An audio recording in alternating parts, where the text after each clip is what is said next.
Oh yeah, and then no, And like that. My dog sings to that song. How? He has 4,000 views on YouTube. What kind of dog you got? Much as your kid. That's a lot. It is a lot. We don't have that yet. He sings. You should be interviewing him. Do you think he'll come on? What's his schedule look like? Yeah, it's pretty relaxed. So no, but really, he sings that song. Yeah. What was the question? I don't remember. I don't know. What kind of dog you got? Oh, that was the question. He is a yellow Labrador. How long you had? How old is he? He's 8. Any formal singing training or what? None. One day I was watching a YouTube video of a dog singing to that song, and all of a sudden I hear something behind me, and it was him singing. And so now it's the only song, but if you play Whitney Houston, I Will Always Love You, it has to be her version too. It can't be any of those other people. And he will sing.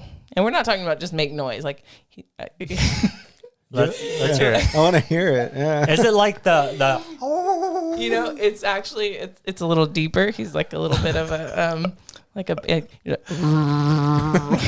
but he does that up. So you can watch the video. Is it like the wolf? That wolf I sent you? Oh God! Did you see the wolf video? No. They they dubbed someone. So they're like at a real event and they were like, hey, you know, we're going to do an authentic wolf call. And this wolf is standing like majestically on this rock and it's about to do it. And like, all right, everybody, here it is. And then they dub it right there. And somebody's like, oh, woo.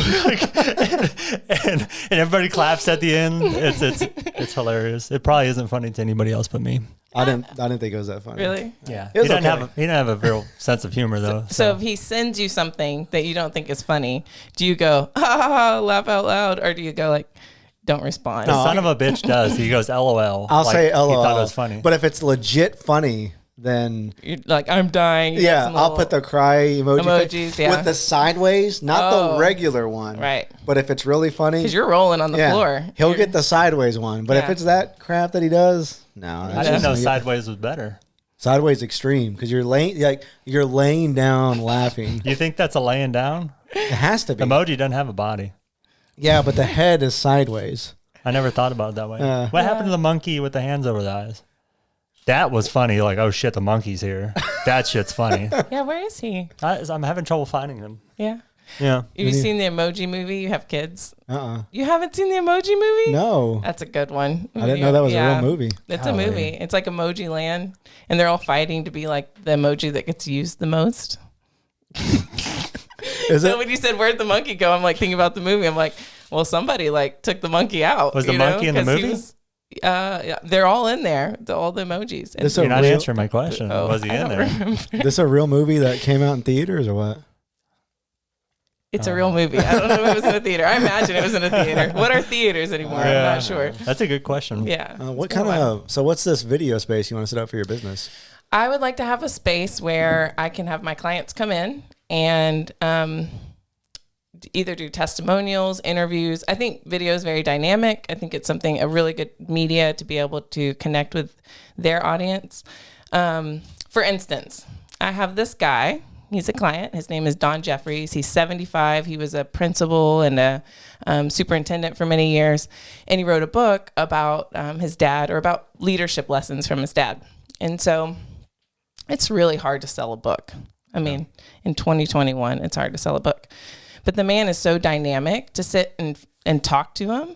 He's so interesting. He's kind of loud and you just want to like engage. You want to go like, what could this guy teach me? You know, because you can just tell he would, but you can't tell that by his book. So for him, I would love a space where I could come in and let him spend, you know, a few hours just talking about different things, and then use those clips as video, Facebook ads, or different things like that to sell his book. So I have tons of different instances that way. The SBDC, are you guys familiar with the SBDC? No. So Brazoria County, well, It's all over Texas, but in Brazoria County, it's at the college, and it's the Small Business Development Center, SBDC. Nailed it. Very good. That's good. And what it is, it's actually government funded. I might mess that up, but I think it's a government funded resource for small businesses to develop. And so it's free. So you go in there and you say, I have an idea for a business, and they sit you down and help you do the strategy. They start with your mission statement. They help you make sure that it's a viable business for the market before you go and spend all that time. And then they actually, not all of them have a marketing division, but the one in Brazoria County does. So they'll help you for free, set up your website, do videos. They have a little video setup area like this. And, what else do they do? Anyway, help market your business. So it's a county Brazoria County led. No, it is state of Texas. Texas, maybe even national. I'm not really sure about that, but pretty cool. It is funded, by the government, and then they have different divisions. A lot of them are regional, and then some of them are like county based. So I think Brazoria County is county based because we have such a big county. Yeah, you know? Yeah, it's the biggest county in Texas. Is it really? I think so. I don't think that's true. That's bold. I think it is. The reason I say that is because I used to say that. Really? Yeah, very proudly. Yeah. And then someone was like, yeah, I don't know. And then I went and looked. I could be wrong. You're probably we can cut all this, right? No, this is good. I want him to be wrong. Yeah, he wants hope to. You so might be bad. really right. Can we Google this? I don't have it. Yeah. Hey, Google. We gotta. Hey, Jamie. Yeah, okay. Jamie. You pull it up. No, it's one of the oldest counties in Texas, right? It was like one of the first ones ever established in Texas. I think so. You're not gonna win, dude. No, I have no idea. yeah. I don't really know that. I just wanted to tell you because I was proudly proclaiming that, and then I think someone corrected me. Are you from here? I'm not from here. Where are you from? I am from, you ready? Yeah. Brew Bake, Texas. Where the hell is that at? Yeah, pretty much. That's the biggest county in Texas. Jamie. Yeah, Pull it up. We need a TV here. That way we can. Yeah. Oh, I have the best tool for you ever. What? It's called a vibe board. And it's like you guys got to come to my office vibe sometime. board? It's called a vibe board. It is the coolest thing. It's not a TV? It is not a TV. Sounds sexual. We actually named her Raider. Oh my God. Yeah. She's silver. Anyway, no, it's Damn. What's the biggest county in Texas? I'm so sorry. Wow.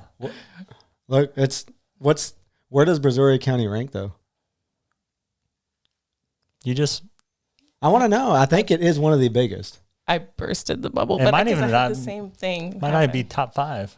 No, it's pretty big. If it's not top 5, you don't need to say anything about Texas anymore. There's something about Brazoria County that is the biggest. I agree. Is it the biggest county fair?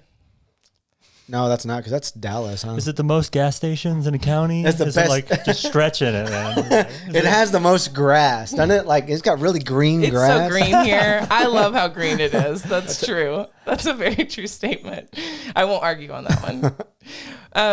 I'm going to go back to the vibe the board. vibe. the vibe board. So it is an infinite whiteboard. Okay. I apparently always would call it eternal, and it doesn't work that way, but it's infinite. So Pretty spiritual. it's a whiteboard that you can write on, but then you can just like keep moving it and moving it. Oh, okay. But you can also access Chrome, all your different apps, all kinds of different stuff, and it's all programmed specifically for it. So it's like an Android-based whiteboard touchscreen TV thing. I have one in my office. You gotta go check it out. So it's Wi-Fi based. Wi-Fi, Remote control. Plug it into your wall. That's the only thing you do. Connect it to Wi-Fi. There's not really a remote control. You just have these like pins, and you go up there, but you can access it also from your laptop. So say I'm right here writing on it, and you're in the same meeting as me. You can be typing on it, and it's showing up there as well. We're in the freaking Stone Ages, aren't we? Wow, look at what are we even doing here? We Y'all are need doing that. great. See, I need y'all's help setting up the video area, No. and I'll help you guys with setting up a vibe board. Damn, 28, John. There's a lot of counties in Texas, though. That's still pretty good. No, Maybe you're thinking about population. That's exactly what I was thinking. just anything to possibly Yeah, be right. just give me something that Brazoria County's never wanted.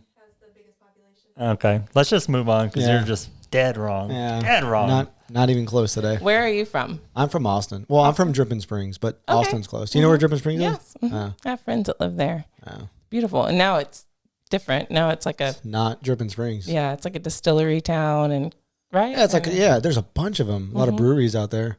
Mike would like it out there. Where are you from, Mike? Basically here. Basically here. I was born in Huntington, New York, but I came here. I didn't know that.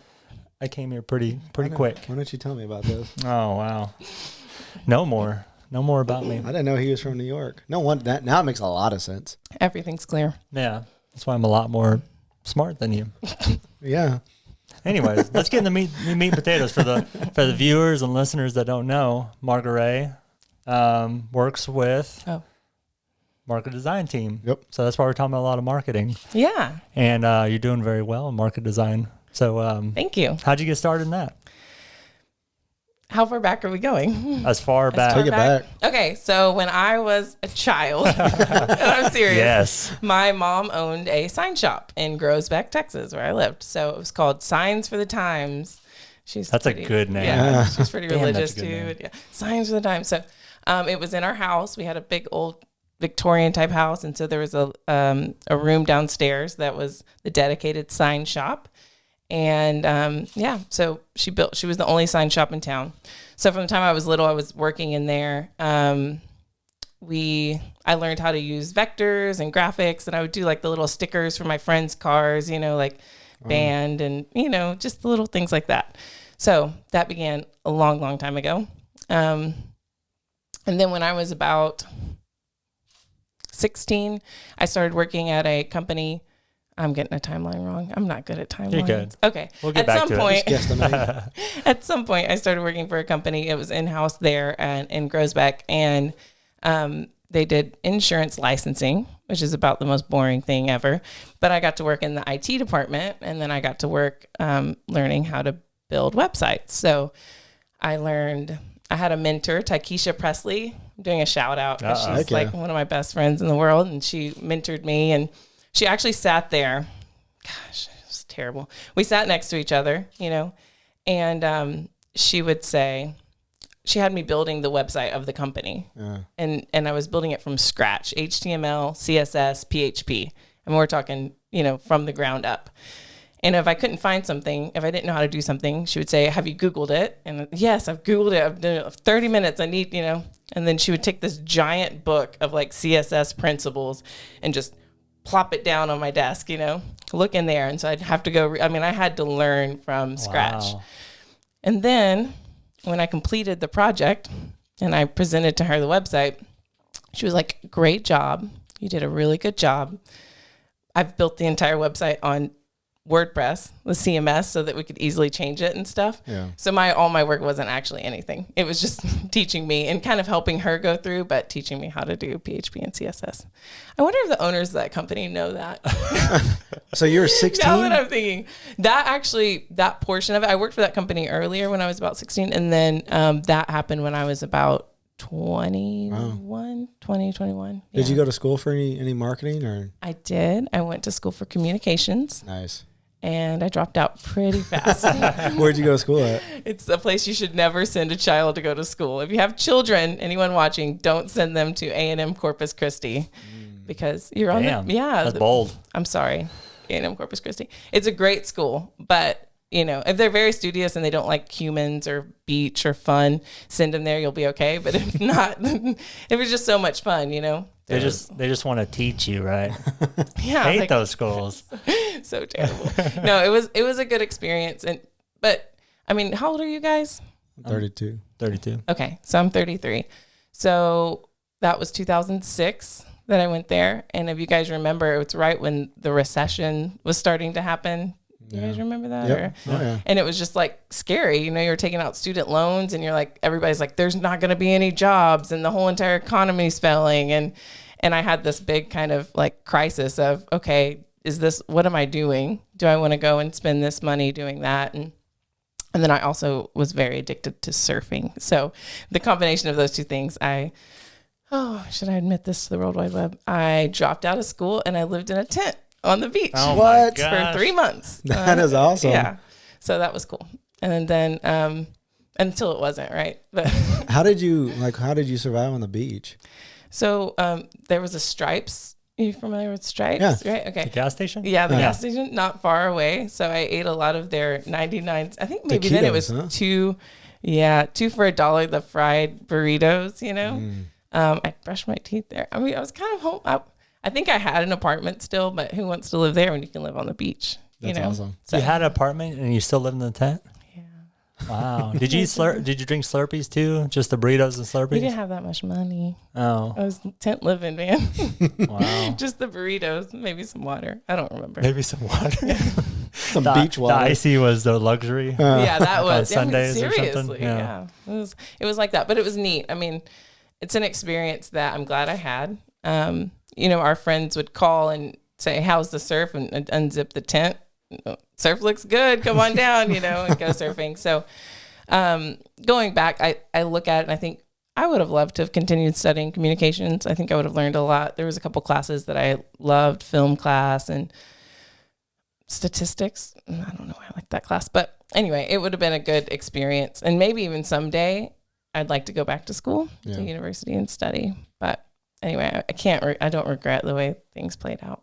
What would you go back for? I think the only way I would go back to school is if I reached a level of income that I didn't have to go back for something practical, and I could go back for like philosophy or literature, just to study and talk and, kind of, I don't know, grow, but not to like a career-based education.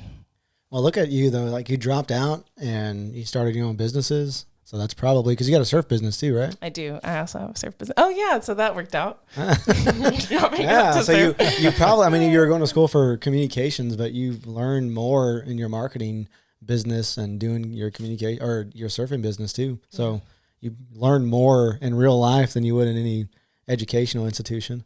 I think so. I think that as much as I am like didn't complete college, I have a lot of really positive views about it. I think that especially for certain careers and also just in general, I think you get a lot from it. So I'm not anti-university at all. Yeah. The way mine worked out, it worked out good too. I do remember, we're about to go deep. Okay, you ready? Hold my breath. This is... You pass out. Oh, like you're probably like beach a pun, huh? Are you a spear fisherman? No. Okay. No, I'm not. So going back Far to from that, going back to that time. Okay. Studying communications, I had gone back to visit my hometown, Groesbeck, and some close friends of ours. And I remember seeing a Land's End magazine on their counter. And I remember having this like crisis, like my life's work can't be to convince this woman. It was like an anti-consumerism crisis, I think, to convince this woman to buy this sweater that's overpriced that she doesn't need. I can't do that as my life's vision or goal. And it was big. I mean, it was a big change in me going to communications and studying for marketing and doing it. And the funny thing is, we just finished Urban Eve's rebrand, which sells expensive, correctly priced sweaters that are beautiful, But the reason that it's different for me is because it's small businesses. So that's with Market Design Team. It's all about local businesses. And I say small to medium-sized businesses. But whenever I go to Urban Eve, I see a place where there are people living and working and doing what they're meant to do. And that is like a passion, So watching the owners care about the community, care about people, give back, watching the people who work there be able to build their life because of this, doing something they love, that's fine. And if a sweater sold from it, that's awesome, and somebody's happy about their sweater, but it's bigger than, that. So how do you see marketing or businesses, especially here locally, expanding with social media and YouTube and all that? Like how is that shaping the way you do businesses or do business with them? I think that it is important, and I think people are doing it. We do social media and we do it well. It's not my favorite arena. I really love focusing on the branding and the website piece. Social media shifts so much, and I'm sure you guys know this as you kind of work in this on the side too, that to me, it just feels like a game, that you're constantly having to play. Yeah. And that's fun to an extent. But when people's businesses are on the line, it's like, come on, guys, can we, just keep it a little bit more mainstream. So people like Urban Eve, in some ways, they're better at social media. I mean, they literally the stylists spend a lot of time curating, researching. They're experts at it. But one of my favorite things is kind of people that are a little bit older and that haven't really gotten into that, or not that they don't see the value, but they don't see where or how, So I have a client that's a criminal defense lawyer that one of my oldest clients, maybe 6 or 7 years ago, we redid their website. And he's always talking, right? He talks a lot, but he's always just talking about really interesting stuff that I would never even think about, And so one day I'm finally like, this is good stuff. People care about this, This is good for marketing. No. I'm like, no, really, it is. So I convinced him to start doing live videos. And he did, and people were responding, and there was, a lot of comments and now if you go on BC Updates, this is a bit of a brag, but if someone goes on BC Updates and says, who's a good criminal defense lawyer in Brazoria County, his name is always at least 50% to 75%. There are a lot of criminal defense lawyers in Brazoria County. He is a very good criminal defense lawyer. I'm not going to take all the credit for that. He is. But the fact that he's had all that exposure and people see him in that space makes it where when that question's asked, he's the first person that comes to mind. Yeah. And so things like that are what really get me excited with social media. Just the every day doing ads, it feels a bit rat race-ish. No. Rat race like? I don't know how to say it. It feels like a rat race, right? Yeah. It's just you'll never win. You're just constantly having to, but the more creative, innovative, let's think about your space, organic marketing when it comes to social media. I think that's where I really enjoy. So. Yeah. Cause if you ask about a lawyer, in Texas, it's always the Texas Hammer. Yeah. His marketing did so well that everybody knows on billboards. Did you know that was illegal, or not illegal, but against the bar? So the state bar mandates that you cannot have a trade name as a lawyer. Oh, wow. You have to be so-and-so law firm, name law firm. But they just changed it about 2 months ago. But so he's been doing that for this whole time. But I guess he makes more money than the fines that the board. So they just go ahead and, keep doing it because it made a ton of money. It was a really good, tactic. Yeah, so. He did a good job. Wow. I don't know if I'd call him, but. What about the ones in Spanish? Spanish is good. Yeah. Have you heard those? Soy el martillo. I know. Right? Just they sound like a vampire. Yeah. They sound like Dracula, yeah. Count Dracula. Count Dracula. I like the I just got hit. I just got hit. Oh, girl. And it's he's getting big too, but it's just those catchy things. Yeah. It's on the radio mainly, I think. Yeah. I forget Billboards. what the name is. But going back to the social media challenge, is part of his strategy, or our strategy for him on social media, was it being a little bit edgy, because he is a little bit edgy in views. So it was coming up with content and topics that are a little bit controversial, but that people want to talk about and be able to open that discussion, because Facebook and Instagram are ran by engagements. That is the money of social media. Yeah. So if someone likes it, someone shares it, someone comments it, gold, right? So you're constantly just needing to try to get that engagement. The way you get engagement is by sparking someone's interest some way, right? How does this affect? They need to say, I have an opinion about this and I want to tell you, right? So with him, that was the best way. It was a little bit controversial. And now Facebook has gotten so, after Corona and the election, you can't pay a sponsored ad. It denies anything that's even slightly controversial. You can't do anything. So it really kind of hurt that marketing strategy and campaign. We've had to shift and pivot and everything like that. So that's kind of when I go back to the rat race of, they kind of play a game, you know? What was he saying that was so controversial? Oh, it wasn't even... That's the thing, because it's bot controlled and stuff. It wasn't actually controversial, but if it just seemed like it had anything to do with politics or law or anything like that, then so for instance, one of the videos was about the Castle Doctrine. You guys familiar with the Castle Doctrine? Yep. I'm not. Okay. So I'm going to mess this up, but the Castle Doctrine is basically, it's a law. I'm really going to mess this up.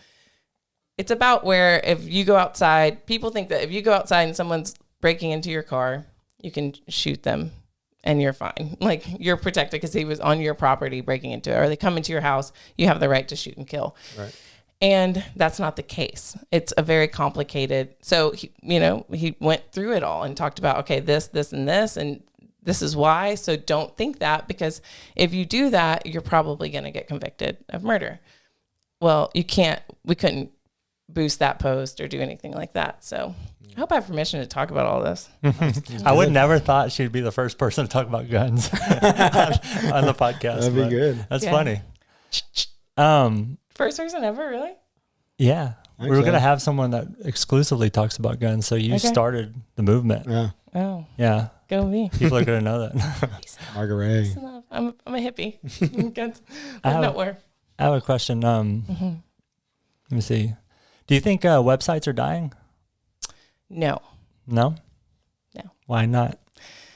I'm like, ooh, do I give away all my trade secrets? No. I do not believe websites are dying. I think that that's a very good question because I believe get that a lot. I believe that the internet space is changing, right? What I encourage clients to do when they come to me is to think about their website as function. What's the functionality that can be had here? So previously, people think about websites as marketing, as a space to, display yourself, make sure someone can find your phone number, your information, and that part is dying. The necessity of that's dying. You have Facebook, you have Google Business, you have all these other places that people don't need to go all the way to your website for.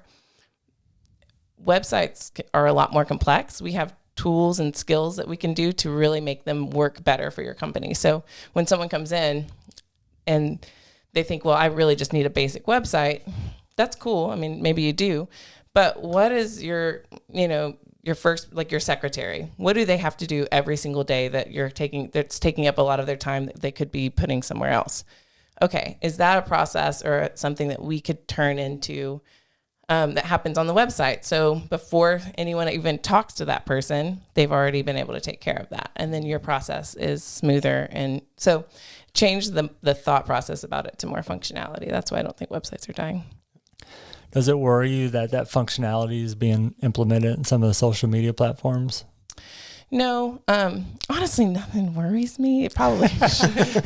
That's that beach mentality. Yeah, I mean, it's just a shift. Like I work in technology. It's going to change. I'm not going to be a Blockbuster. If I was Blockbuster, I'd switch to a streaming service. Like it's exciting because it just means there's different opportunities. And honestly, I don't want to do the same thing over and over again for the rest of my life. So as technology shifts and changes and the space changes, we'll be able to figure out, okay, how do we help? Because Daniel is my business partner, and I'd say our place in the market is as the in-between. We are the person that can talk to you and say, what do you need? How do you need to grow your business?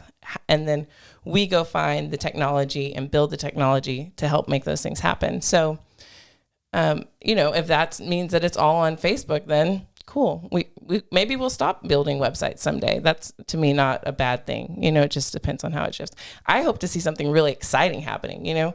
We can't think about what this space will look like in 10 years because who knows? And it might be completely different than we even think about, Because it used to be about like, this is my story, like Facebook, this is me, this is my family, but it's turning everybody into their own marketers. Mm-hmm. Like they're like, they have more e-commerce stuff, things that you can buy on their website or on their page. Mm-hmm.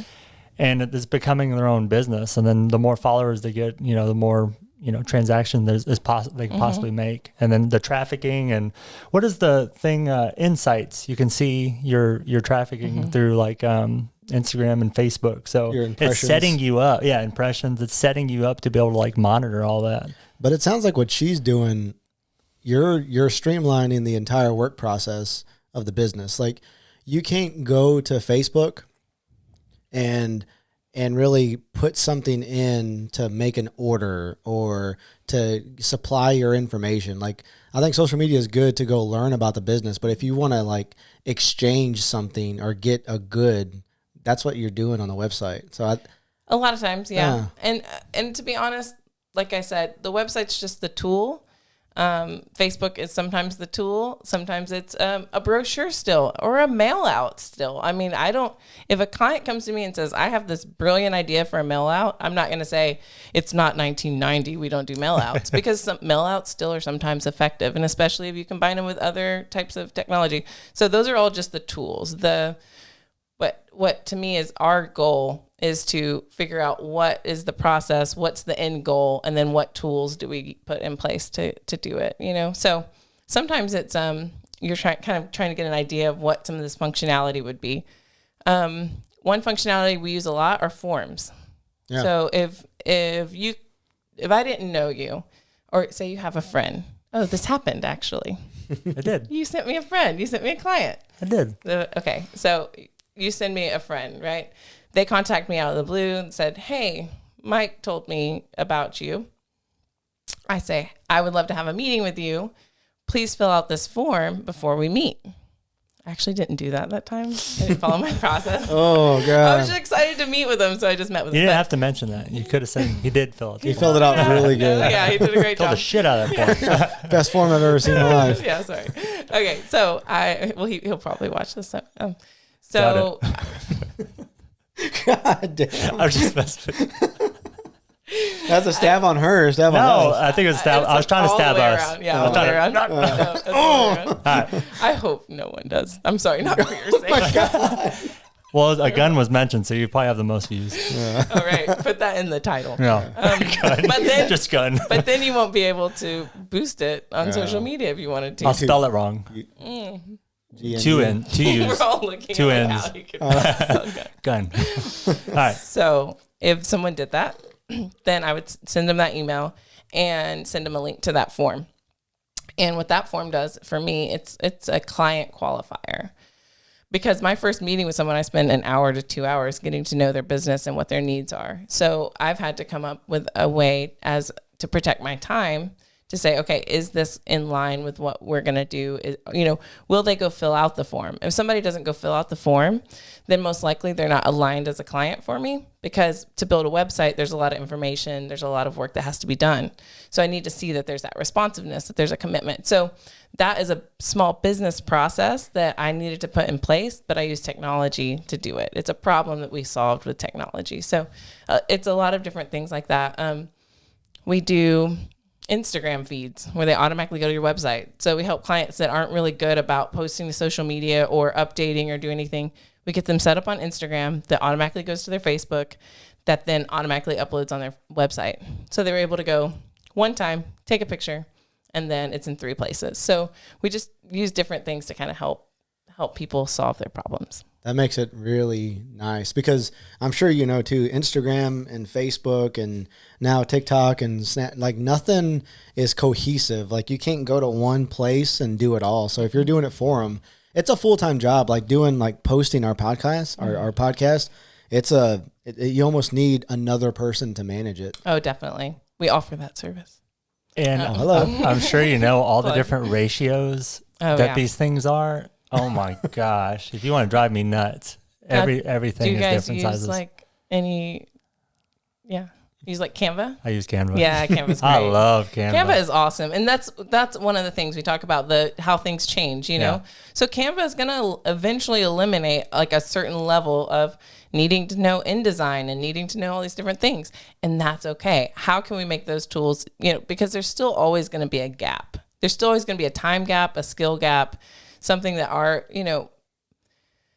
my favorite thing about my clients is that they are the best at what they do.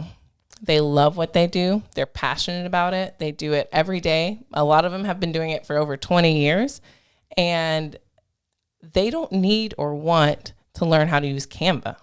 Even if Canva is the easiest thing in the world, they want to continue building water wells because they do it really well, and that's what they love to do. So that's the beauty of it, that I can continue doing what I love to do and do it well and just kind of be the connection there. So how many people do you have working with you? we have myself, my partner, Daniel Duke. We have a project manager / technical writer. Her name is Kathy Trimmer. And then we also have a contracted social media marketer, and her name is Carla Lerma. You know Carla? Anybody know Carla? I think I know Duke. You know Daniel Duke? Yeah. He does also work at Dow. He works like in IT at Dow, doesn't he? Yes. Yeah, he's doing all the Wi-Fi, Bluetooth. Yeah. He's having a lot of fun doing that as I've well. met him before. That sneaky little guy. That son of a gun. I know, yeah. He's not doing the most favorite task, I think, for people, the little, you know what I'm talking about? Yeah, the trackers and all that stuff. Yeah. But for him, as like a tech nerd, it's the coolest thing because it's kind of cutting edge technology that he's getting to do. Yeah, small world. Mm-hmm. Are you hiring? Why are you here? Yeah, I'm looking. Really? And we need a job. Yeah, all right, let's do it. Yeah, for real. No, I have big plans. But so right now I'm in the process of those big plans. But I would like to expand. There's not a whole lot of what we do here. And I'm kind of that kind of person, I just want to move forward and go. I have that all right, where are we going? And so have you guys ever heard of EOS? Mm-mm. Okay. Just Canon. Oh, Just Canon's EOS. Oh, that's a camera. Okay. So not what you're talking about. No. Yes. What is it? So, okay, there's with business development and business building, there's a lot of different kind of platforms or things that have been put together. EOS is one of them. I don't work for them, but I like it a lot. There's books called Traction and Get a Grip on Your Business. EOS stands for Entrepreneurial Operating System. Oh, okay. So basically it's just like an OS, an operating system for your phone.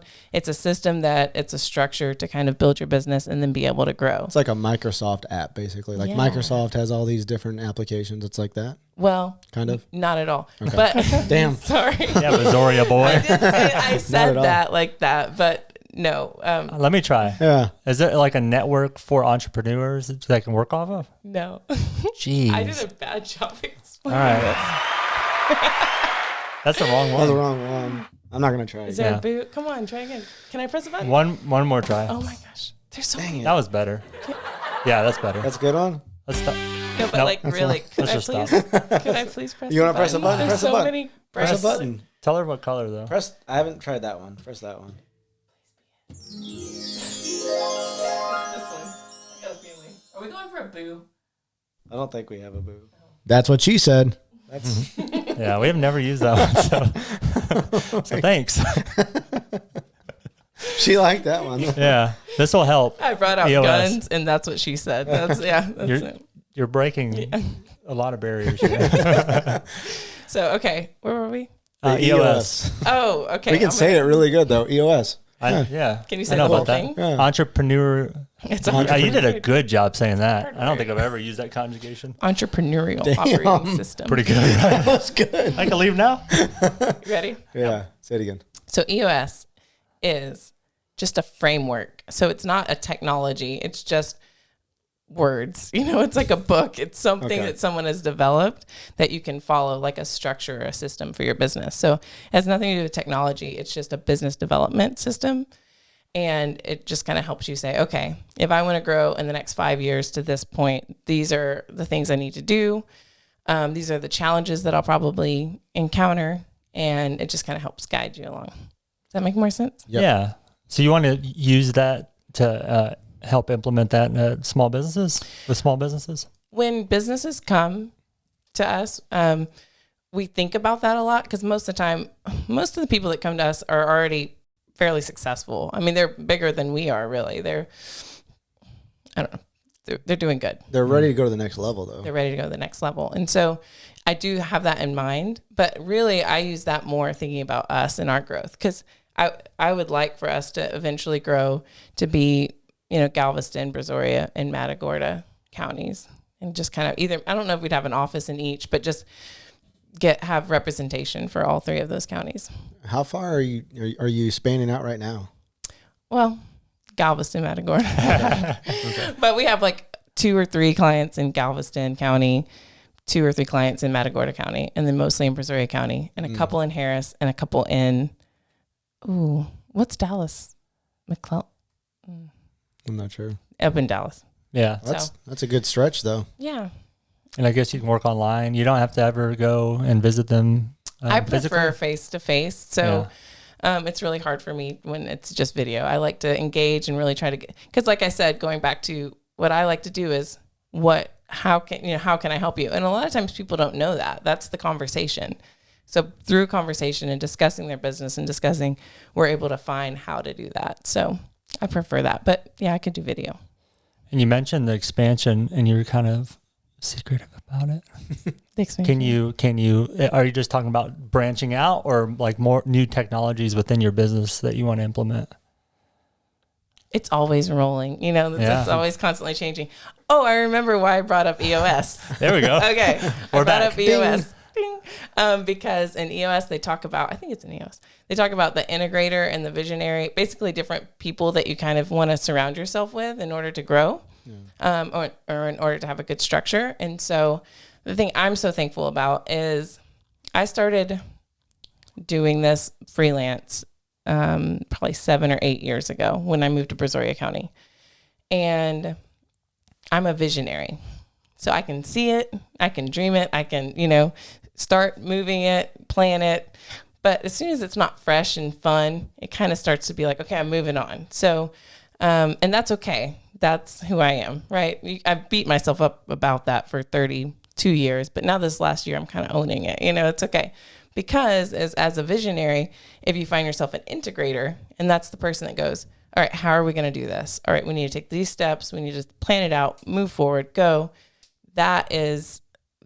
They don't have as much of the vision. They can have the vision, but that's not where their focus is. It's on the integration. So Daniel Duke, my partner, is an integrator. He's what's the problem? How are we going to solve it? How do we make this happen?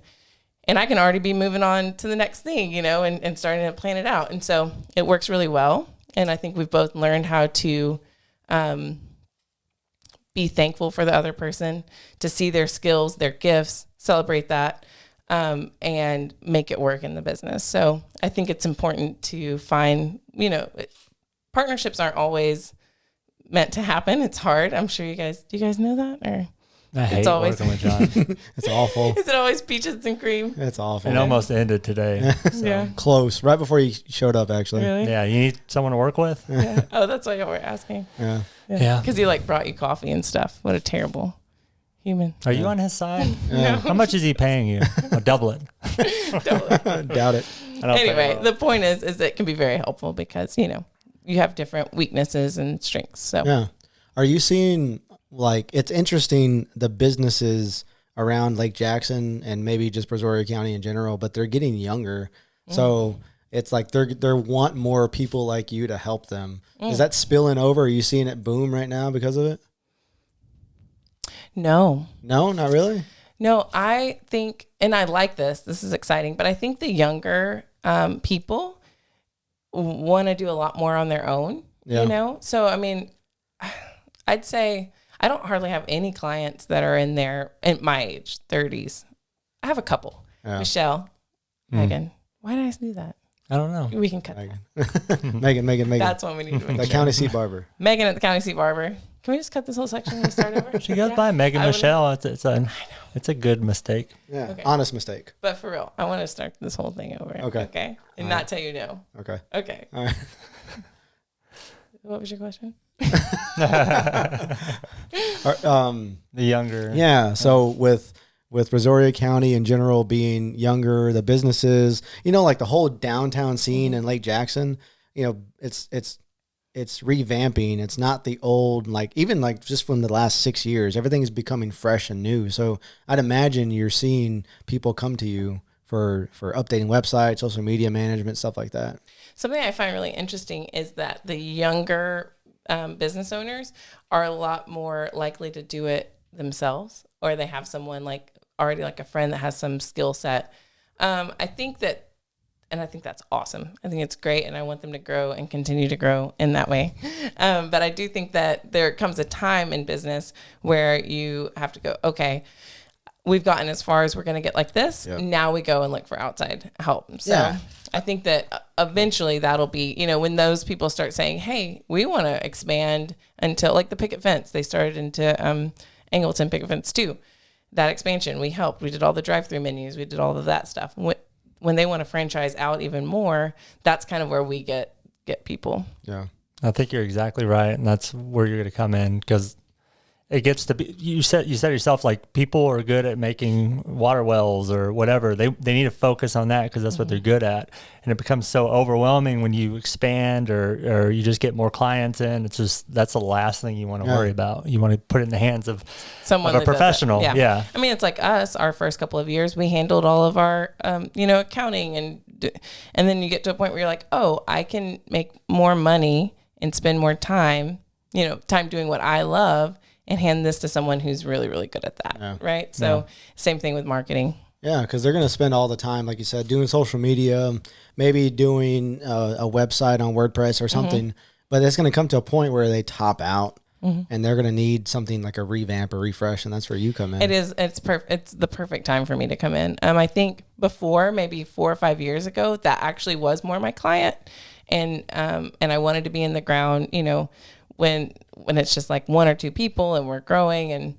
But now I think our ideal client, I would love to talk about ideal clients. Can we do that in a minute? Okay. Our ideal client is a business with about 15 to 50 people, employees, so it's kind of moved up into where they're already past that stage. The owner is looking at, they want to spend their time golfing or doing, they're trying to move out of the business more. Right. So it's just kind of a different phase of the business. But the ideal client, do you guys know your ideal client? No. Have you ever heard of that? Never thought about it. Well, like you're talking about like our listeners, like Who's your ideal listener? It ranges from, like, for us, it'd be like from 20 to like 45. That's our ideal, because that's who listens to podcasts more. I feel like I've been really controversial with you this whole time. Like, what's the word? You've been using that word a lot. Confrontational? Confrontational. No. But I'm about to do it again. Do it again. Just lay it out. How can it be ideal if it's from 20 to 45? Like, mine is anybody. That's a range. See, no. Mine is anybody. You can't do this. You guys anybody who wants to listen. You guys want me to take you through like the briefest little ideal client breakdown? School us. You're going to mess my brain up. Whoa, scramble it. Like some eggs. Eggs. He likes eggs. I love eggs. Yeah, they're jalapenos good, right? Eggs. Yes. They're good, right? All right, go into it. Okay, so your ideal client, and this is a meeting that we offer. It's part of our branding package. And everyone says that, so I'm not trying to be rude, but everyone will be like, yeah, it's this range, or anybody, whoever will buy my product, whoever will listen. But if you don't really have a targeted ideal client, how do you know who to market to? So you really do want everybody. But if you choose the person that you really, really want, like, so for you guys, one of the things that would be an ideal client is someone that is going to share your podcast post. Yeah. Once you put it out there, your ideal client's the guy that's like, hey, man, everybody listen to this. This is my friend. One that'll write a little intro in it, too, and try to engage people. One that'll bring it up over coffee. And, you want the guy that's, like, buying in and supporting you and really. So you start thinking about, okay, who's that guy? Me and Mike. Y'all are doing an awesome job being your ideal people. But I've seen, share, so I'm on social media. So I saw Shane Bonnet's podcast. When was that? But was this week? But no, how dare you? Yeah. What? But no. We learned on the really podcast. How you say it? You wouldn't think so, would you? Oh my gosh, no. And I gave his wife surf lessons. I didn't know that. Don't say her last name. I know. I think I never did. But now I did. Miss Bonnet. Miss Bonnet. Yeah. Good up, Bonnet. Anyway, so I saw 3 or 4 people share that podcast, just of my friends. So you do have people out there that are watching, that are paying attention, and that are sharing. So you think about that person and you're like, okay, is that a male or a female? I'm asking you. Oh, male. We're doing this workshop. Well, let me ask you a question. Here we go. Isn't engagement or something? So I worked in radio for a little bit, and we always targeted females. Because where females were, the males would come. Maybe that's not. Is that true in like a lot of cases? I just went like, ladies' night. But isn't like whether it's a club or a restaurant, if ladies are there, the men will eventually come. I would think so. Yeah. But I don't know on social media. I mean, for you guys, I do think that females are maybe more likely to share. Yeah. And comment. Hey, look at so and so. Whereas the guys are like, oh, that's cool. right? Yep. But what do you think? No? I think females. I'm so confused right now. I love how confident she is about this, though. Yeah. But you feel confused? Tell me about it. No, I'm still listening. Come on, you gotta give me the whole. Okay. So you gotta give me the whole thing. Okay. No. So we're at a. You said male. You said female. Yeah. We're kind of at a. We don't know for sure, right? I almost thought you asked what Shane's sex was, so I thought that was an easy question. Oh my God. That's how out of it I am. Let's keep going. Is that your fault or is it my fault? Oh, okay. Paper, rock, scissors. How big is Brazoria County? You want to take it out on me? All right. Okay. So I'm gonna go ahead and just, since we're doing a fast, normally we would just argue about this until we all come to a conclusion. But I'm just gonna say it's a female because that's what I've witnessed is that more females have actually said, hey, go check this out and listen. And so after that, we start talking about their age. Okay. And the range, no, we don't do that.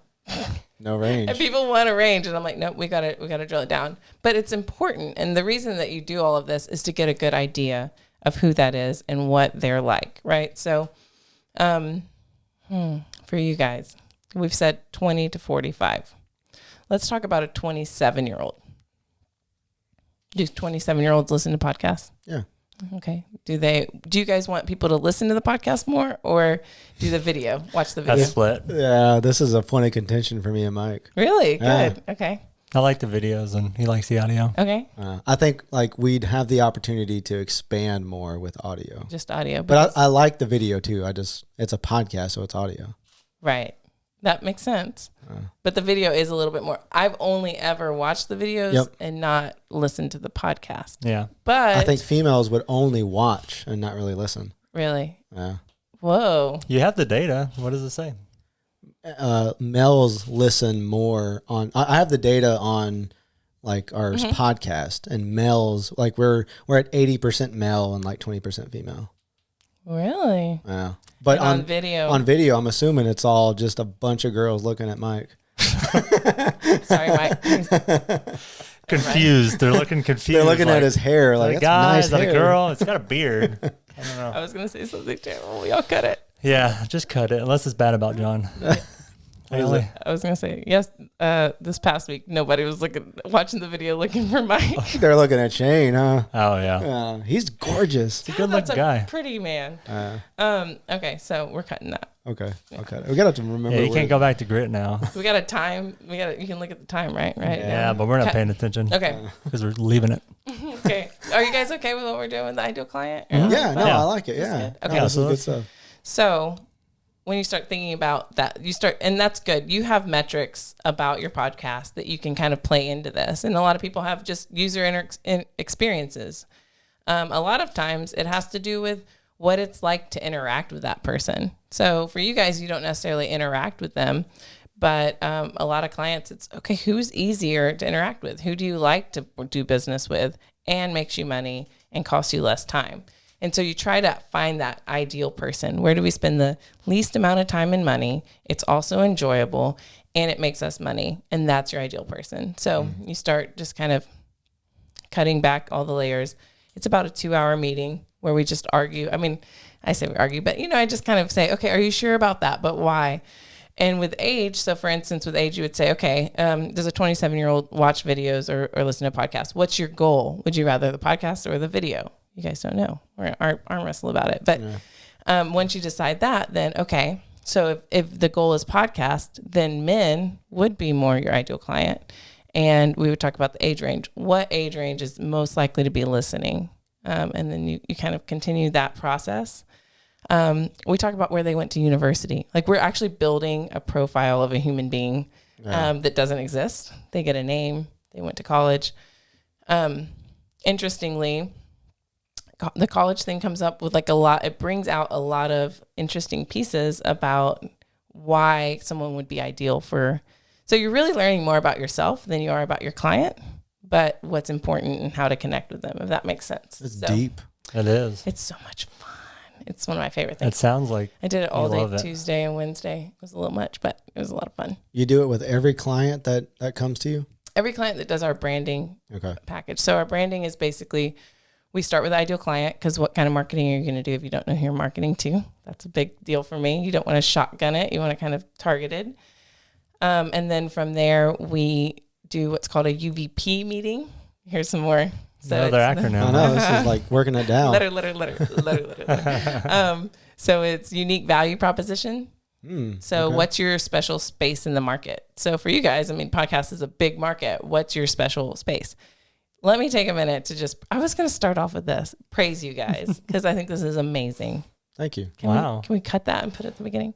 I think it's awesome. A lot of cutting. Yeah. I know. I'm sorry. I have to cut this. Yeah, he's editing this one. You can send it over to me and be like, cut. Hey, do you mind just taking some of these out? We'll have no podcast because everything's been cut so far.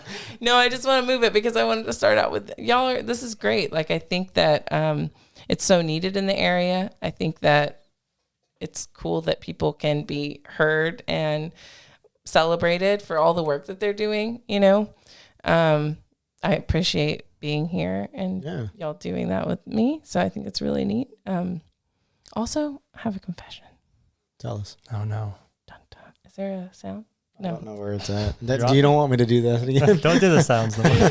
My confession is that I've always wanted to be interviewed. Really? Yeah. Oh, wow. Yeah. So I'm kind of, I got like the little star, what do they call it? When you have stars in your eyes? Stargaze? No. I don't know. When you just feel like, when you want to be like, you know, famous. Oh, well, this is not going to get you famous, but this is the first step. That's the No, first I'm just step. kidding. Yeah. I don't really want to be famous, but I always have thought it would be cool to like sit down and have a conversation like this. When I listen to podcasts, this is seriously a confession because I'm kind of embarrassed by it. But when I listen to podcasts, I think, man, I've got some things to say. I'd love to go and say them. So I appreciate y'all inviting me to listen. Yeah, definitely. Mike, we appreciate the recognition. I know, you know, we started the podcast because we wanted to talk to local business because there's no one around here doing it. There's a lot of unique businesses in one of the biggest counties in Texas. The 28th. The 28th. Top 500. But we do have amazing businesses. And Brazoria County, it blows me away. And I'm so thankful to be in this space, in this place, with what I do, because there's a lot of places where this just wouldn't work. But we have great businesses, great business owners. And I'm getting completely off topic of the ideal client, but that is what makes this amazing, is just to watch the community grow in the different businesses. Definitely.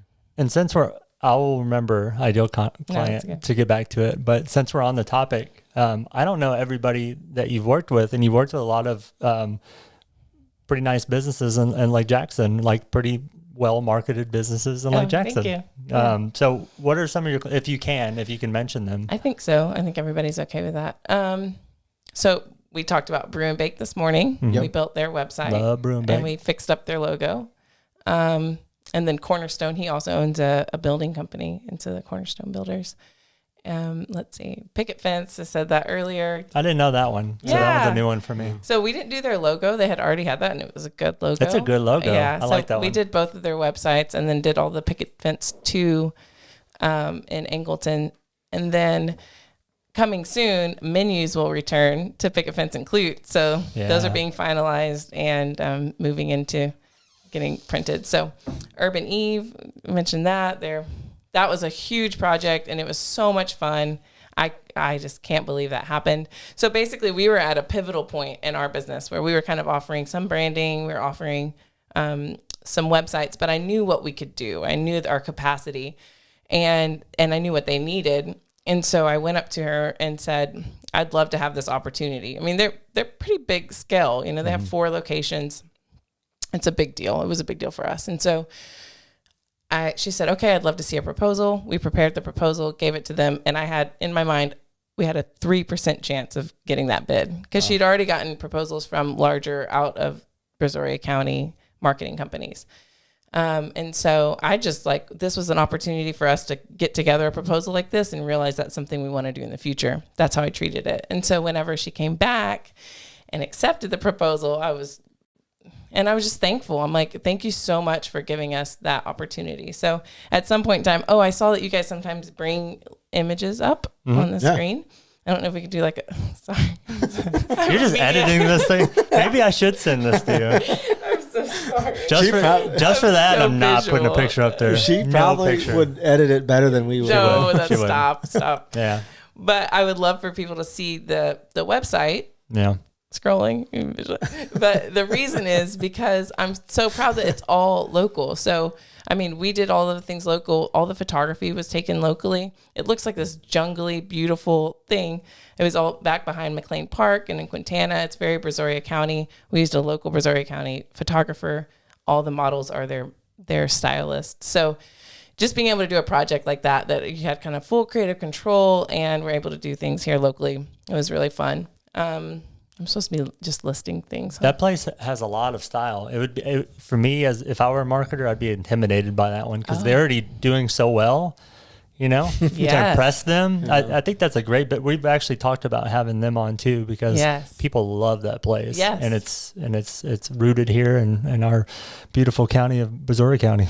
Well, county. Well, I can say it was extremely intimidating. Yeah. It was because for them, they're kind of who sets the style, like they're the trendsetters. So whatever theirs had to be ahead of the curve. It couldn't just be like as good as what's out there. It had to be like what's coming. And so that took a lot of thought, but I'm going to do a little brag. Yeah, there's always some surprise. I know. It was just a brag. It was like one of the best moments ever of this. So Daniel was actually unavailable to come to the logo reveal meeting where we were going to reveal the logo. And I was so upset driving there. I'm like, man, I'm going to have to take all the critique myself and he's not going to be here to help support me. And I'm like, oh my gosh. And I'm so nervous. And so I get there, I do the logo reveal and they loved it. First try, no changes, nothing. Wow. And then I felt bad. I'm like, oh, poor Daniel. He didn't get to be in the room with the glow and because he also worked really hard on it. But Jennifer Culverhouse, owner of Urban Eve, sat there and we know each other kind of well. And so she said, I'm such a perfectionist that I'm used to just having to say, Jennifer, it's good enough. We need to move on. And she said, and I didn't have to say that about this. Wow. I love wow. it. And I was like goosebumps, just happy as can be. So it's been a process of growing and learning and then having these like win moments like that, Who makes the logos? Is it a collaboration between you and Daniel? Yeah. And that's a really good example of a collaboration because, man, it was like deadline. Like we already set the meeting and the logo still wasn't just there, and we'd looked at all these different variations and I'm like, man, Daniel, I can see it in my head, but I've sat down to do it 100 times and I can't do it. And I can't say, I don't know. And he's like, well, okay, just talk to me. What types of things are you seeing? And I'm like, okay, monoline, it's just start kind of bringing out some things. And he's sitting there with a notebook and then he's drawing as I'm just saying all this random stuff and he holds it up and I'm like, oh my God, there it is, And so then we put it in and digitize it and all that. So it's definitely a collaboration. Sometimes it's a lot more him, sometimes more me. Sometimes we'll figure it out by ourselves, but it's neat. It's cool to see how this has changed over the years and as we've both grown as designers too. So it's probably hard as a designer to like present something you've worked on and every little aspect of it has a purpose and then they just don't like it because of the way it looks. And then you're like trying to defend your artistic vision. So that's, can I go back to I'm going back to the branding package. So that's super true. And it is one of the worst things about this. Sorry. What was that? Okay. It was one of the worst things about the, this process is because you spend hours and hours of time like building a logo and continuing to, and then you present it and then they're like, no. And then you go back and forth and I'm shouting out to my friend Grace in case she's watching because we did this with her logo. I shouldn't say that. You got to cut it. Sorry. I love you, cut Grace. everything, I'm man. sorry. I'm just kidding. Don't leave it. Leave it all. Anyway, so it happens because, you have a vision of what you want to see. I don't know that vision. So the goal is to try to understand, but also give you what you need. So scratch it. We don't do that anymore. If you come to us just for a logo, okay, we'll still probably do it, but I really don't want to do it. We have a branding package, and that package starts with the ideal client. And from the ideal client, we go to the stylescapes, and we build out 3 different styles that are completely different based on the ideal client that you choose from. So it gives us direction. So once you choose that style, then we can move forward and moving into building the logo, your colors, and your fonts. So ever since we started doing the branding package, I got to knock on wood. Can I make it where it hears it? Oh, man. There you go. You think it did it? I think so. We've heard everything else. So ever since we started doing that, the very first logo that we present and reveal, loved it, no changes. So, I mean, I believe in the system because I think what you're saying is exactly right. You work really hard on it, you present it, and then it's not resonating with them. So this whole entire process, make sure that from the beginning, I'm getting out of your brain what you envision and then giving you a really good version of it. So I'm excited about it. I almost feel like you have to summarize before you reveal. Be like, this is what we had in mind. This is why we did what we did, and get them up to speed on your thought process, and then reveal. And then it should make more sense because you brought them up to speed with what you envisioned the logo to be. Right, and that's what's cool about the branding process is because they're part of it. So I'm not even having to get them up to speed because they've been an integral piece. So there's like a bit of a buy-in that's happening the entire time too. Yeah, transparency. So, it's not just that, I'm showing them something and they like it. It's also that they're choosing it. So they're buying in little by little. So by the time we've got a color palette or we've got a style, they've chosen that. And so they already have like what's another way to say that? Does that make sense though? Yeah. They've already kind of like approved it all along the way until the very end. So it's been very successful, I think. And I thought of so many other clients that I want to shout out to just in case they watch this, Yeah. What other people have you worked with within like Jackson or the surrounding areas? So Help Inc. We recently did their rebrand and we're doing their websites right now. Coburn Chiropractic, we did their website. Brazosport Women's Health, we did a complete rebrand and website package. Wow. That was really fun. Go look at their logo. It's a uterus. Golly. Yeah. And then, okay, I started slowing down now. I forgot some more, but there's a lot of them. It's very overwhelming sometimes. The barber shop. Oh, yeah. County Seat Barbers. That one looks really good. Thank like you. That brand. That was really fun. She came to us, or actually I think we went in there one day and we were just like, hey, this place is cool. What's going on? And she showed us a couple of her it was scissors, looking for logo. And we were like, can we do this? Like, let us do this. And so have that county seat, Yeah. and her old chairs. That place is so neat. She's That's amazing. A nice place. She did so good on here. She was so She calm. killed it, huh? She's so good. She probably didn't tell you to cut or edit a bunch. Y'all seem very alike. Yeah? Yeah, I think that's maybe why y'all work good together. She had nothing but great things to say about you on camera. Who's been the funnest client to work for? Ooh. Or work with? Watch what you say. Let's say top. Top 3. Top 1. Top 1. But not the best. Man, that's a hard question. So the Urban Eve project was definitely the most challenging, which made it really fun just because of what we talked about, them feeling like they needed to be cutting edge style. Every project's fun because it's a different challenge, and that's one of the things I love about it. I get to learn about different businesses all day long. I never am doing the same thing. So I can tell you way more than I would ever want to know about water wells or women's health or, just all cutting hair, anything. Yeah. So that's what's really good. I'm trying to think though, there's certain projects that a lot of times the reason I love it is the people. We have the owners of these businesses are amazing people. They put their heart and soul into it. Oh, I just thought of one that was really, really fun and it's kind of sad, but do you guys remember Royal Haze? It was a hookah and cigar lounge in Lake Jackson. No. Where was it by? It was located like in front of where Bodega is now, across the street. Yeah. Yeah. All-Star. I know that area. Yeah. So they are amazing business owners and it still exists. They're looking for another location. Obviously hookah and cigar was a hard, for the pandemic. And I mean, I cried when they closed. I cried like as if someone had passed away because I really love businesses that much. And I know how much people sacrifice for their businesses. I mean, they miss kids' games. They miss sleep. They, work hard and they take big risks. And they were doing really well in the pandemic. It's an impossible market for that. So, but we did all their menus and their logo and their website. And that was a really fun. The best part of that project was launch day.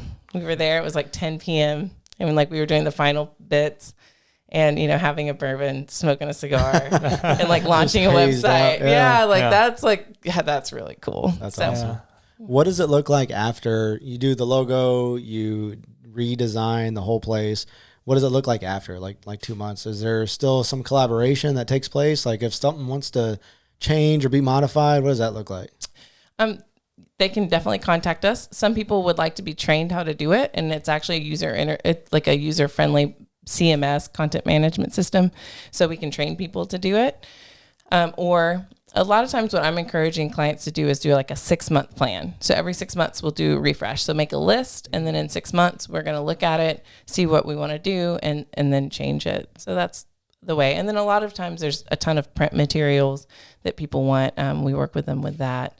And then we do a maintenance on the website where we keep it up to date, make sure everything's running quickly, and that there's no downtime. Nice. Do you actually do the prints too? Like if they wanted, like you said, menus, or like Brew Bake has their logo on the wall. Mm-hmm. Do y'all come in and do the paint, make the signs, print all the stuff out, or do you just give them the tools and they do that? We do print material like business cards, menus, tags, like an urban of all the tags. That all comes through us. When it comes to signs, embroidery, that type of thing, we normally send them to one of the other local businesses. There's really great ones. Ziegler's Graphics, 104 Customs is another one. So we send them to them for that, which is really neat too, to have that collaboration, because actually, I think his name is Calvin from 104 Customs, and I were talking the other day, and we were talking about how we do the same thing but so differently, and how it would be really nice for people to know that because they come into him and they want a logo, and his logo is like, maybe a couple hours, and so there are clients that's exactly what they want and they need, and that's perfect. But there's clients that really need like a full rebrand, and they think you're a graphic designer, it's the same thing. So it's kind of interesting. That is interesting. Different. A lot of networking going on too. Mm-hmm. And like you said, collaboration. So everybody is able to do some sort of business. Yeah. It's pretty nice. It is. It's a wonderful network, and we're involved with the chamber, the Greater Angleton Chamber of Commerce, and they really care about businesses. So we've made a lot of good connections through that as well. And I know people probably come to you all the time asking for, for help, but do you seek help, or do you seek opportunities as well? Like you went to the barbershop, are you looking for opportunities and going and networking with those people physically? So it's been a little random. Yeah. We've just reached the spot where I'd like to be more meticulous about it and have like a marketing strategy for ourselves. Do not look at our Facebook. If you want to do another little thing, you can, about how bad and not updated it is. We hardly ever market for ourselves because everything has been word of mouth, and it's just happened naturally. There are occasions like Picket Fence. The way that happened was I went there. I love eggs. And I went and had an amazing breakfast, and I'm like, hash browns, eggs, bacon. Oh my, it's so good, And so at the end of that, I'm like, oh man, this place needs to be marketed. People need to know this is here because it needs to survive, because I need to be able to continue to come and eat these eggs for the rest of my life. Got some egg dedication. Man. Yeah, that's like So that's why I have to go to Grit Fitness. Yeah, because he's that love, that breakfast love right there. So I asked to speak to the owner and said, hey, do you need a website? And he's like, I do need a website. And it's turned into, I think it's been like a 3 or 4 year business relationship. So there's times that it happens like that. In the beginning, so it used to be I was industrial marketing firm before Daniel and I, because I was going to target industrial clients, because I previously worked as a procurement coordinator for Zachary. That's what kind of brought us to the area. Oh, wow. Okay. So that's the past. That was stressful. And so I started this company. I made my logo. It's industrial. I'm going to target industrial businesses. And I was at Bohemian Hair in Angleton. And so they said, well, what do you do? And I said, I build websites. Oh, we need a website. So I built their website. And we were at a meeting for them at Sunny Hearts, which was a coffee shop in Angleton. And they were like, oh, we need a website. So, and then there I met that lawyer and they need a website. And so I never did industrial companies. It just kind of naturally grew like that from the beginning. Wow. So yeah. It like worked out how it was supposed to work out for you though. Definitely. Yeah. And it's more fun because you can be creative. I'm surprised you didn't help out at all at Grit. They do great. Yes. Put that out there first, but I'm surprised you had nothing to do with Grit. Yeah. So I think Grit falls into that category, like you guys were talking about, with that size business and that age group where they have a lot of the tools and the time to do that. And I think there might become a day where they say, hey, we see the potential for this to do a lot more than maybe is in our capacity. What would you, what do you think? So, but yeah, they do a great job. They're really good with all of their merchandise. And honestly, that makes me just as happy as somebody being my client. Like if somebody, social media marketing, if they can do that in-house, that makes me happier. Like I just want the businesses to be successful, to be honest. I like the video idea that you have too, because it's taking it to another level. There's like podcasting, it's long form, uninterrupted conversation. I think you can have the little niche there with the businesses too. Is your idea of taking the video and putting it on social media or on their website, or what are you thinking? Different applications. Yeah. So for instance, I would love to have one set up for us right now. We're rebuilding our website, and I would love to have it set up where Jennifer could come in and say, we had this experience, and I could put that on my website. Sometimes it would be like that. Other things would be like that guy marketing on Facebook. We also do offer video. We've done some video in the past, and I love video editing. That's why I keep messing with you, because I'm very visual with the video. But it just hasn't really been a focus. So eventually I would love to have a video portion of the business where we did even like larger productions. That's dreams and goals. We'll see. Right now I love branding and websites as the main focus. And there's some up and coming really amazing video production companies in Brazoria County. So I'm excited to see what they have to offer.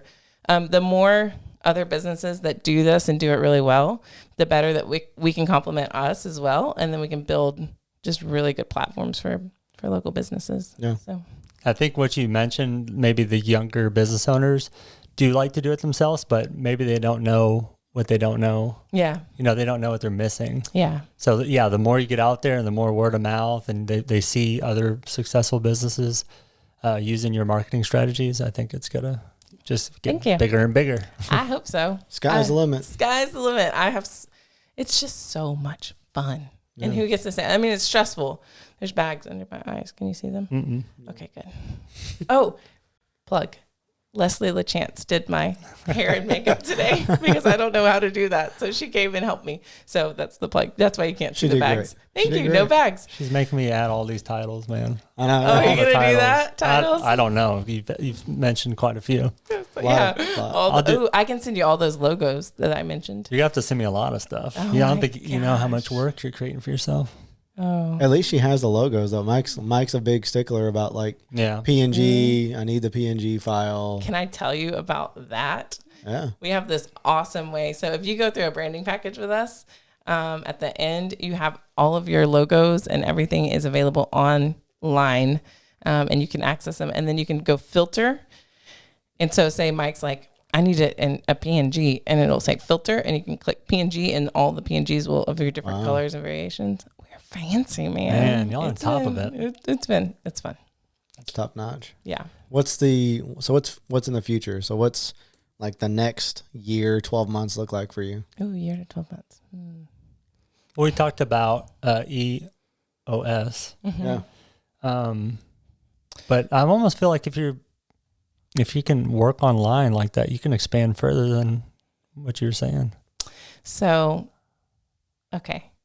I don't know if she wants to let the deets out. Nah, if you don't want to. It's not about that. Okay. I believe strongly in an abundance mindset. So there's no scarcity. There's plenty. I can tell you everything that I possibly know how to do, and there's still going to be plenty for me to do. I love that mindset. Let's end on that. No, because a lot of people like the old school way of thinking, especially where we work. Yeah. It's the old school way of thinking, like information makes me more valuable. Yeah. And I don't like that mindset because I think it makes you less valuable because if you don't want to give information out, people don't want to come to you for information because you're just a shitty person. Yeah, right. You know what I mean? And also the other piece of that is the truth, right? You can only, if you have that mindset, it can only grow to what you can imagine. Yes. So that information that you have will never grow. It will never, if you have an open mindset, it's like an open source program, you know, I can say, I have all of this knowledge and I'm sharing it. And then you go, hey, I have this knowledge. And then all of a sudden we've built something bigger and better than you've ever even imagined. So that is why I don't mind sharing it. I know. Right? I love it. Synergy. I was able to use it. I know. Oh, yeah. That's his word. That's his one Courtney word. hates the word synergy. Who does? Oh, My Courtney. girlfriend. Yeah. So I hope she listens. And yeah, you can send her just like that Just a little clip. section clip. I'm going to put a title page for that one. Synergy. But so the 6 months to a year, we're in a big transition time. So you talked about EOS. EOS, one of the things they say is there's these ceilings in a business, and they're very pretty much universal. And a lot of them are about growth. So a 1 to 2 person business moving to be a 3 to 4 to 5, it's a big jump just in operating and how things have to happen. And then from 5 to like 12, it'll be the same. And then at 12, there's this other weird operational jump, which there it's like maybe management staff. So, you know, until 12, you don't really need management maybe. But then at 12, you've got to start breaking things out. And then from 12 to almost, I think it's 50, it's the same. You're like, cool, you're rocking and rolling. At 50, there's another jump. So I feel like we're at one of those ceilings where we're like, okay, we're having to break through, start forecasting. We have a bit of overhead. You know, we never had overhead in the beginning. So we're at this amazing time, a little bit stressful, but amazing of, okay, what are our next steps? This is strategic. So the goal, I don't know how to get there yet. We're working on that. That's okay. Daniel's working on that. I'm just dreaming. He's integrating. No, the goal is, I talked about the 3, counties. Honestly, my goal is just that businesses have what they need to survive. I know that we have the capacity to give really good marketing to small to medium-sized businesses that maybe they wouldn't have been able to afford before. And I think that is really cool. So that's my goal. I don't know what that's going to look like, but I want to reach as many businesses as possible so that they can continue to grow and be successful. And then the deep piece of that is because I think that small communities is like the most important thing ever. So I believe society is built on small communities. And if you have a strong community, not even small communities, it can be in the middle of Houston, but it's a community, right? Because people care. You care about me, I care about you. And the more we care about each other, the better we're going to be as a society. And I think businesses, local businesses are extremely important to that. For like how I was talking earlier, if you're working in what you love to do and you're like, somebody calls it the genius zone. It's not necessarily that you're a genius, but it is the place where you are supposed to be in this world. You talked about synergy, you're vibing, you're going across and you're impacting people the way that like in the most impactful way. And if you can have an entire community of people doing that, and then a society of people doing that, like how good is that? Right. Yeah. So I feel like I found my little place to play in that. And I think you guys have a place to play in that, and you're doing that with your podcast. So if you ever feel discouraged or you're like, I don't know what we're doing, it's got, however many views, just remember that you're playing an important role in it and to keep going. Awesome. Well, thank you. That's sweet of you to say. Yeah, I'm nice. How can people get a hold of you? What's your website, your social media, all that good stuff? Do you know it all? Yeah, but the cobbler's kids have no shoes, like our website. So we're rebuilding our website. She has no marketing for no, the marketing web. I'll go and talk to somebody, just, start a conversation, and they'll be like, cool, yeah, definitely, I'd love to connect. Do you have a business card? And I'm like, I'm a marketing company with no business cards are so like lame now. Old. Hey, man, we're doing some cool stuff. We do some cool QR codes. Yeah? Yeah, so can I tell you about some of them real fast? I know that's like the wrap up. But so we have these contact form QR codes. So basically, if I had one, I would show it. Do it on a GoPro. Yeah, but do they scan QR codes? They should. They don't. No, that's cool. I don't know. That'd be cool.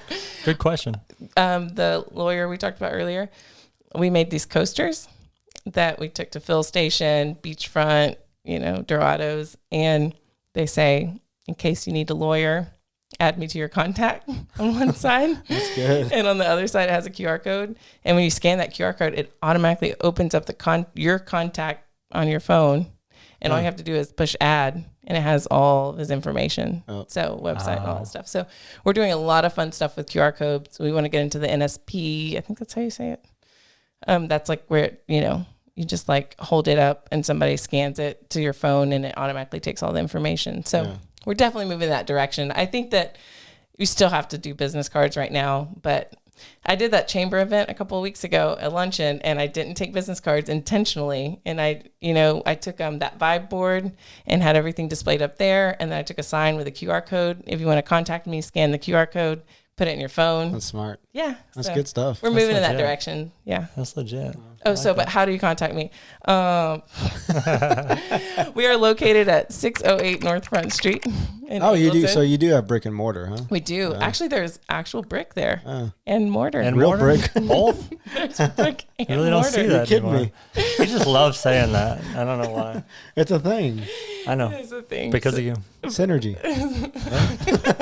Same thing, huh? Yeah. So, yes, it's like a little craftsman house in Angleton.